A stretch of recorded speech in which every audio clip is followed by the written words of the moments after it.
Team Sonic Racing is the latest racing game by developer Sumo Digital, the ones responsible for Sonic and the Sega All-Stars Racing and Sonic and All-Stars Racing Transformed. Though unlike those games, this one's a Sonic character only game. Sorry fans of Alex Kidd or Billy Hatcher. But we're not talking about the game today, we're talking about the comic tie-in published by IDW. Yes, following in Archie's footsteps, IDW has released a one-shot special to promote the upcoming game, which is odd considering at the time of this video's creation, Team Sonic Racing has been delayed to May of 2019, and the tie-ins are usually released near the product's release date. However, the comic's out now, so I will take a look at it. Before we get started, I should note that this is the first IDW Sonic comic not written by Ian Flynn. Instead, we have Caleb Goldner penning the issue. He's known for his work on Teenage Mutant Ninja Turtle comics, among other things. This is his first outing writing a Sonic property, and going into this, I have not read any of his other works prior. Anyway, let's take a look at this comic tie-in. Oh, and I will say possible spoilers just in case.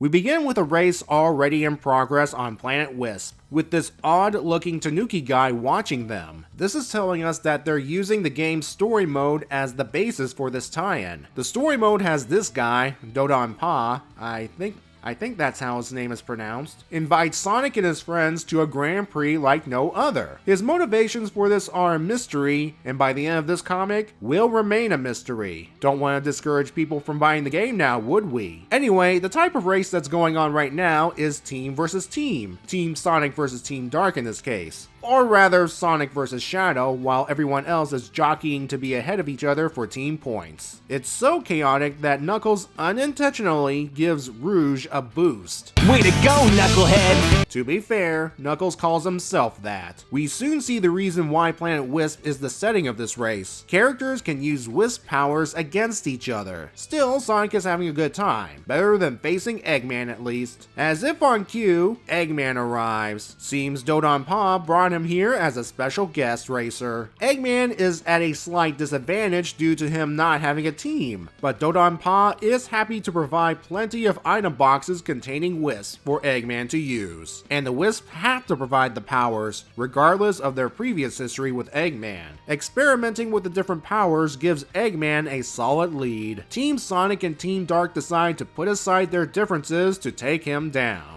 Almost. Sonic and Shadow still want to prove who's the fastest when it's all said and done. Tails himself has been busy, calling for some much needed reinforcements, which allows us to be introduced to two more teams. First, there's Team Vector, consisting of Vector himself, Blaze the Cat, and Silver the Hedgehog. No offense to Espio, but the Crocodile really traded up in terms of useful teammates. The other new team is Team Rose, consisting of Amy herself, Big the Cat, and Omochao.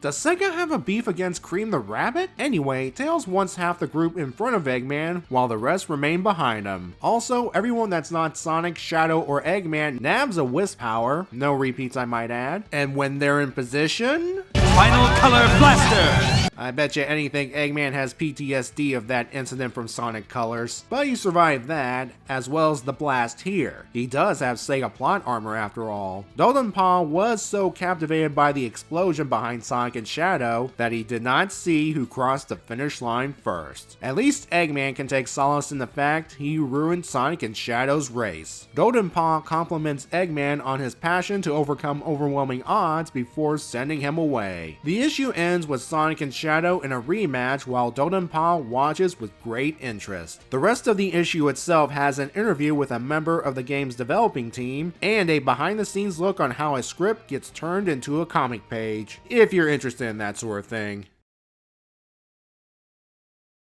Like a number of tie-ins previously, this comic focuses primarily on the game's mechanics. In this case, it emphasizes the cooperative gameplay, how the player and their two teammates must work together to win a race against another team, how the placement of the team members contribute to the overall team score, and sharing power-ups. Speaking of, despite what I said in the summary, item boxes are nothing but Wisp powers. I mean, why not? It's pretty much established by now that Wisps are the Sonic equivalent of Mario power-ups. Sonic racing games are more or less aping Mario Kart. Might as well go all in. In this case, Wisp powers are separate obstacles to be used against opponents. They also added the color names with the Wisp powers, so instead of just Drill! it's Yellow Drill. The plot itself is minimalistic, but that's to be expected. As I said earlier, Donenpa's motivations are mysterious, though I was curious why he's focused on Sonic and Shadow and later Eggman. While reading this, I am reminded of Sonic Universe 45, the All-Stars Racing Transform tie-in. There are some similar beats, which include racers having to team up to stop Eggman from winning, and afterwards, there is no clear winner, so they have to race again. Among the differences between the two, first there's Eggman's motivation.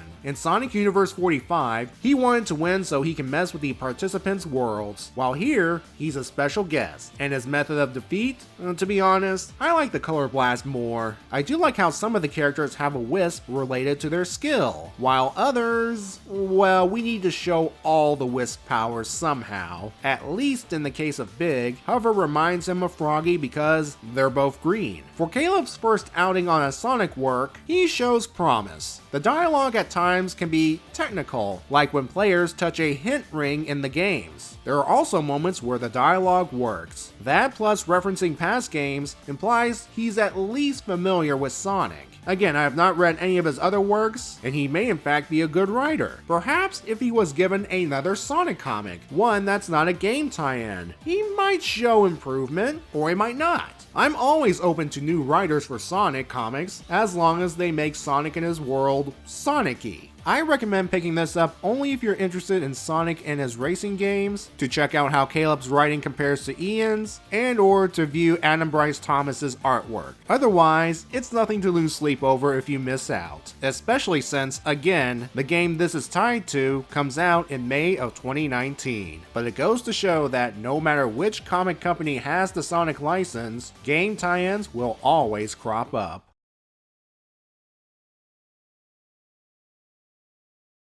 I don't know if it's Caleb or Adam's idea, but Tails' face here gets more murderous just before executing the Color Wisp attack.